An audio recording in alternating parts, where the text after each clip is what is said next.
जय महाराष्ट्र मित्रांनो, Indian overseas बँकेमध्ये local bank officer या पोस्टसाठी भरती निघाली आहे. खासियत आणि आनंदाची बातमी अशी आहे की लोकल बँक ऑफिसर आहे म्हणजे महाराष्ट्रातनं तुम्ही अप्लाय करताय तर इथली लोकल लँग्वेज मराठी भाषा तुम्हाला आली पाहिजे. महाराष्ट्रात सुद्धा जागा आहे आणि अजून महत्त्वाचं म्हणजे 10वी-12वी मध्ये मराठी सब्जेक्ट तुमचा होता तर लोकल लँग्वेज टेस्ट जी आहे ती तुम्हाला द्यायची गरज नाही आहे. म्हणजे सिलेक्शन प्रोसेसमध्ये महत्त्वाचं म्हणजे फक्त कम्प्युटर बेस्ड एक्झाम आणि इंटरव्ह्यू या दोनच गोष्टी राहतात आणि आजचे व्हिडिओ तेच तुम्हाला अगदी सोप्या भाषेत समजून सांगतोय. अप्लाय कसं करायचं, कोण कोण अप्लाय करू शकताय, वयाची अट काय आणि स्टडी मटेरियल स्टडी कसा तुम्ही करू शकताय ते पण सांगतोय. बँकिंग क्षेत्रात करिअर करायचंय मग IBPS क्लार्क 11,000 प्लस जागा निघाल्या आहे. SBI बँकेमध्ये क्लार्क तिथेही जागा निघाल्या आहे, 1500 प्लस जागा आहे आणि IDFC फर्स्ट बँकेचा पण व्हिडिओ टाकलाय तिथे पण जागा निघाल्या आहे. जर का तुमचं ग्रॅज्युएशन नसेल झालं तर शिपाई या पदासाठी सुद्धा जागा निघाल्या आहेत, त्यावर पण व्हिडिओ टाकलाय. कारण की अनेक जणांच्या कमेंट्स येत होत्या की बँकिंग रिलेटेड जास्तीत जास्त व्हिडिओ बनवा, तर बनवतोय, अपडेट देतोय. तुमचं शिक्षण काय झालंय त्यावर नक्की कमेंट करा की आम्हाला डिप्लोमावर वेकन्सी सांगा किंवा मेकॅनिकल इंजिनिअरिंगवर सांगा किंवा लॉ झालंय त्यावर सांगा. नक्कीच त्या वॅकन्सी पण आणेल कारण की एज्युकेशनल इन्फॉर्मेशन व्हिडिओ आणतोय. नक्की चॅनल सबस्क्राईब करा. चला तर बघूया डिटेलमध्ये.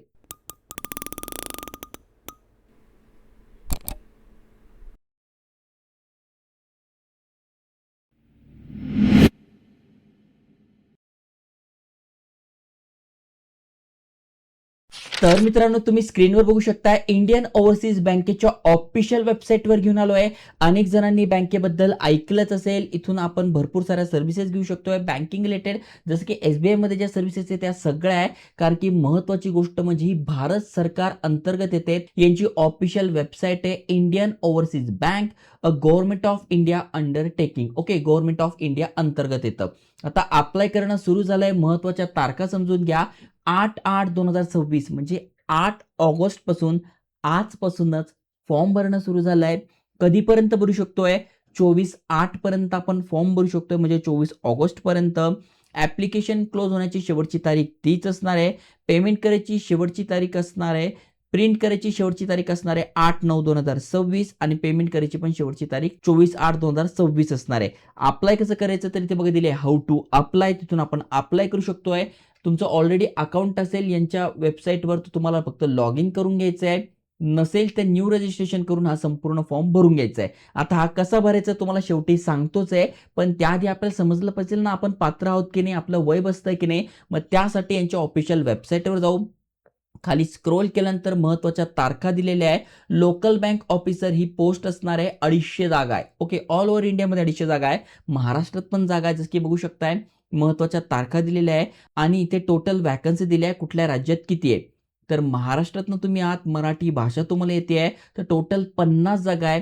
ज्यामध्ये SC साठी 7, ST साठी 4, OBC साठी 15, EWS साठी 5, जनरल म्हणजे ओपन कॅटेगरीसाठी 19 आणि PWBD कॅन्डिडेट तुम्ही आहात तर तुमच्यासाठी पण इथे 3 जागा राखीव आहेत. तर अशा प्रकारे महाराष्ट्रात 50 जागा लोकल बँक ऑफिसरसाठी. आता बघा SBI ची भरती निघाली आहे, क्लार्कची, IBPS ची निघाली आहे. जवळपास 15,000 प्लस जागा इथे असणार आहे. त्यामुळे लोक तिथे अप्लाय करतील. इथे कॉम्पिटिशन कमी असेल कारण की अभ्यास जवळपास सेमच आहे.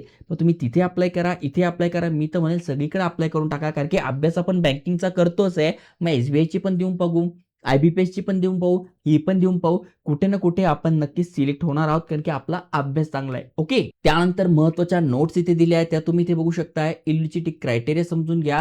Application can be made only through one of the state as per the limited vacancy. वरती जे स्टेट आहे त्याच्यामध्ये आपलं महाराष्ट्र आहे त्यामुळे महाराष्ट्रातनं आपण अप्लाय करू शकतोय. ओके, त्याच्यानंतर अजून काय पात्रता आहे तर तुम्ही भारतीय नागरिक पाहिजे जे की आपण आहोत. त्याच्यानंतर एज्युकेशन क्रायटेरिया आणि एज बद्दल सांगितलेलं आहे. तर तुमचं जे एज आहे ते कॅल्क्युलेट केलं जाणार आहे 1 ऑगस्ट म्हणजे 1/8/2026 ला. म्हणजे तुमचा जन्म 1/8/2006 ते 2/8/1996 या दरम्यान झालेला पाहिजे. पण तुम्ही कॅटेगरीत नसाल तर तुम्हाला वयामध्ये सूट दिली आहे म्हणजे तुमचं 20 ते मॅक्झिमम 30 पाहिजे. पण कॅटेगरीत नसाल तर तुम्हाला वयात सूट मिळते. जसं की SC ST साठी 5 वर्ष म्हणजे 35 पर्यंत करू शकताय. OBC नॉन क्रिमिनल 3 वर्ष म्हणजे 33 वयापर्यंत अप्लाय करू शकताय. PWBD कॅन्डिडेटला 10 वर्ष म्हणजे 40 वर्षापर्यंत. त्याच्यानंतर बघा एक सर्व्हिसमॅन वगैरे तुम्ही आहात तरी तुम्हाला वयामध्ये सूट दिली आहे. शैक्षणिक पात्रता काय तर अ डिग्री म्हणजे ग्रॅज्युएशन तुमचं झालेलं आहे, तुम्ही अप्लाय करू शकता. आता सगळ्यांचा हाच प्रश्न येईल, यार ग्रॅज्युएशनच सगळीकडे मागितलं जातं कारण की IBPS साठी पण ग्रॅज्युएशन आहे, SBI साठी पण ग्रॅज्युएशन आहे, इथे पण ग्रॅज्युएशन आहे. त्यामुळे एज्युकेशन क्रायटेरिया सेम आहे. तुमच्यावर आहे तुम्हाला कुठे अप्लाय करायचं. मी तर म्हणेल तिन्ही ठिकाणी अप्लाय करून द्या. अभ्यास जवळपास सिमिलर आहे. तो अभ्यासच तुम्ही करताय तर तिन्ही बँकांसाठी तुम्हाला तो कामाला येईल. ओके. तुम्हाला पाहिजे असेल तर स्टडी मटेरियल मी इथे टॅग करून दिलंय. तिथून तुम्ही अभ्यास सुरू करून द्या. मग SBI असो, IBPS असो किंवा लोकल बँक ऑफिसर असो यासाठी तुम्ही स्टडी सुरू करू शकता. ओके. बाकी अजून खाली स्क्रोल केल्यानंतर नेमका सिलेक्शन कसं होणार आहे त्याच्याबद्दल माहिती दिलेली आहे. सगळ्यात आधी होणार आहे आपली ऑनलाईन टेस्ट. त्याआधी इथे सॅलरी किती मिळते ते बघून घेऊ. तर असिस्टंट मॅनेजर स्केल 1 यासाठी तुम्ही बघू शकता 48,000 रुपयांची स्टार्टिंग आपल्याला राहते. 85,000 रुपयापर्यंत आपल्याला मिळते प्लस भरपूर सारे अलाउन्सेस मिळतात. जसं की ते बघा DA, HRA, CCA हे सगळे अलाउन्सेस आपल्याला मिळतात. लोन वगैरे अशा भरपूर साऱ्या फॅसिलिटी सुद्धा आपल्याला मिळतात. प्रोबेशनरी पिरियड काय तर 2 वर्षाचा प्रोबेशनरी पिरियड असणार आहे. म्हणजे तुम्ही जॉईन केलं तर 2 वर्ष ॲज अ प्रोबेशनरी पिरियड म्हणून तुम्ही काम करतात. 2 वर्षानंतर तुम्ही परमनंट एम्प्लॉय बनतात. हे अशा प्रकारे आहे. त्याच्यानंतर इथे बॉन्ड सुद्धा आहे. म्हणजे तुम्ही जॉईन केल्यानंतर 2 लाख रुपयांचा बॉन्ड असतो. म्हणजे ॲटलीस्ट मिनिमम तुम्हाला 3 वर्ष बँकेमध्ये काम करणं आहे. 2 लाख काय जास्ती मोठी अमाऊंट नाही कारण की तुम्ही 2-3 वर्ष जे काम करणार त्याच्यामध्ये तुम्हाला सॅलरी ऑलरेडी मिळणारच आहे. त्यामुळे जर तुम्ही MPSC, UPSC मोठ्या एखाद्या पोस्टची तयारी करताय तर तेव्हा तुम्ही जॉईनिंगच्या वेळेस विचार करू शकताय. पण तोपर्यंत तुमचं काय होत नाही तर तुम्ही या बँकेमध्ये अप्लाय करू शकताय. बाकी ट्रॅव्हल अलाउन्स वगैरे त्याची माहिती दिली आहे. सिलेक्शन प्रोसेस दिली आहे.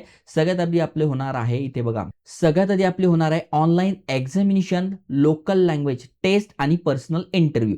आता ही ऑनलाईन एक्झाम कशी होणार आहे तर याचं स्टडी मटेरियल मी तुम्हाला इथे टॅग करून दिलं आहे. मागून घ्या. इथे बघा रिझनिंग अँड कम्प्युटर ॲप्टिट्यूड 30 प्रश्न 60 मार्कांसाठी, जनरल इकॉनॉमी बँकिंग अवेअरनेस 40 प्रश्न 40 मार्कांसाठी, डाटा अनालिसिस 30 प्रश्न 60 मार्कांसाठी, इंग्लिश नॉलेज 40 प्रश्न 40 मार्कांसाठी. म्हणजे 140 प्रश्न 200 मार्कांसाठी. हिंदी इंग्रजीमध्ये आपण हे एक्झाम देऊ शकतो. याची पहिली एक्झाम आहे. दुसरी लोकल लँग्वेज मराठीतनं द्यायची. ओके. 3 तास आपल्याला मिळत आहे. 140 ऑब्जेक्टिव्ह टाईप क्वेश्चन असणार आहे जे 4 सेक्शनमध्ये डिवाइड आहे 200 मार्क आणि महत्त्वाचं म्हणजे ते निगेटिव्ह मार्किंग असणार आहे 1/4 ची हे लक्षात ठेवा. त्यानंतर लोकल लँग्वेज प्रोफिशियन्सी टेस्ट होणार आहे. म्हणजे ज्यांचं 10वी महाराष्ट्रात तर आम्ही राहतोय पण 10वी-12वी मध्ये काय आम्ही मराठी लँग्वेज शिकलेलो नाहीये. आमच्या रिझल्टमध्ये काय ते मेन्शन नाही तर तुम्हाला द्यावी लागेल. पण 10वी मध्ये तुम्ही शिकलेला आहात, रिझल्टमध्ये मराठी लँग्वेज लिहिलेलं आहे, तुम्हाला द्यायची गरज नाही. मग तुम्हाला फोकस करायचा आहे इंटरव्ह्यूवर कारण की इंटरव्ह्यू बँकिंग क्षेत्राचा कसा द्यायचा तर त्याचं पण बुक आपल्याकडे आहे. ते पण मी टॅग करून देतो. मागून घ्या. स्टडी सुरू करून द्या. ओके. तर अशा प्रकारे तुम्ही करू शकताय. फायनल सिलेक्शन कसं असणार आहे त्याची माहिती दिली आणि अप्लाय कसं करायचं त्याची माहिती दिली आहे. ऑनलाईनच अप्लाय करायचं आहे. यांची ॲडव्हर्टिजमेंट आहे. लोकल बँक ऑफिसर तुम्हाला वेबसाईट मी सांगितली. यांची ऑफिशियल वेबसाईट आहे. ही अप्लाय लिंक आहे. तर इथून आपण अप्लाय करणार आहोत. तर अप्लाय करण्यासाठी कुठल्या कुठल्या गोष्टी पाहिजे, कुठले कुठले डॉक्युमेंट लागणार आहे त्याची माहिती दिलेली आहे. फी किती आहे तर 175 रुपये फी असणार आहे. SC, ST, PWBD कॅन्डिडेटसाठी, जनरल, EWS आणि OBC साठी 850 रुपये फी आहे. IBPS साठी पण 1100 आहे. SBSच्या पण साठी तेवढेच आसपास आहे आणि इथे बघू शकता 850 म्हणजे बँकिंगच्या जेवढं पण एक्झाम आहे 1800च्या आसपास तुम्हाला फी लागतेच. ऑनलाईन मोडने आपण करू शकतोय. Debit card, credit card, Bhim UPI वगैरेने आपण पेमेंट करू शकतो. त्याच्याबद्दल सगळी माहिती गाईडलाईन्स तुम्हाला दिल्या आहे. फॉर्म कसा भरायचा. ओके. बाकी एक्झाम सेंटर्स कुठले कुठले आहेत तर त्याची माहिती इथे दिलेली आहे. प्री एक्झामिनेशन ट्रेनिंग आणि पर्सनल इंटरव्ह्यू कसा होणार आहे त्याची पण माहिती इथे दिलेली आहे. तर ही सगळी PDF तुम्हाला पाहिजे असेल तर लिंक डिस्क्रिप्शनमध्ये टाकली. आपलं WhatsApp टेलिग्राम जॉईन करून ठेवा. तिथे मी तुम्हाला काही बुक झाले किंवा मला काही माहिती मिळाली, व्हिडिओ बनवू शकत नाही तर ते पण अपडेट टाकतोय जेणेकरून तुम्ही अपडेटेड राहाल आणि कुठलेही तुमची जॉब अपॉर्च्युनिटी मिस होणार नाही. ओके. नक्की जॉईन करून ठेवा. त्यानंतर सगळी माहिती दिलेली आहे. अप्लाय कसं करायचं तर या वेबसाईटवर यायचं आहे. सगळ्यात आधी तुम्हाला तुमची बेसिक इन्फॉर्मेशन भरून घ्यायची आहे. म्हणजे तुमचं नाव, आडनाव वगैरे टाकून घ्यायचं आहे. तुमचा mail address, mobile number confirm करून घ्यायचा आहे. मग फोटो, सिग्नेचर टाकून घ्यायचा आहे. त्याच्यानंतर तुमचे डिटेल्स अपलोड करायचे. म्हणजे 10वी कुठून झाली, किती मार्क पडले, 12वी कुठून झाली, किती मार्क पडले, ग्रॅज्युएशन केलंय, किती मार्क पडले, म्हणजे तुमचे ते डिटेल्स टाकून घ्यायचे आहे. अपलोड करायचे. अपलोडमध्ये काय तर तुमचे डॉक्युमेंट अपलोड करायचे, तुमचे जे पण रिझल्ट्स आहे, मार्कशीट्स आहे ते अपलोड करायचे. पेमेंट करायचं आणि फॉर्म सबमिट करायचा. अशा प्रकारे हा फॉर्म भरायचा आहे. आजकाल प्रत्येक जण मोबाईल वापरतं. प्रत्येक जणाला हा बेसिक फॉर्म भरताच येणार आहे. सिंपल असतं. नाव, आडनाव, mobile number, address, email address सगळं ही सगळी माहिती भरून तुम्ही अप्लाय करू शकता. सो चांगली अपॉर्च्युनिटी आहे. तुम्ही तुमच्या फॅमिलीमध्ये कोणी एलिजिबल असेल नक्की त्यांच्यासोबत शेअर करा. अशाच एज्युकेशनल इन्फॉर्मेशन व्हिडिओसाठी चॅनल सबस्क्राईब करून ठेवा. जय हिंद, जय महाराष्ट्र.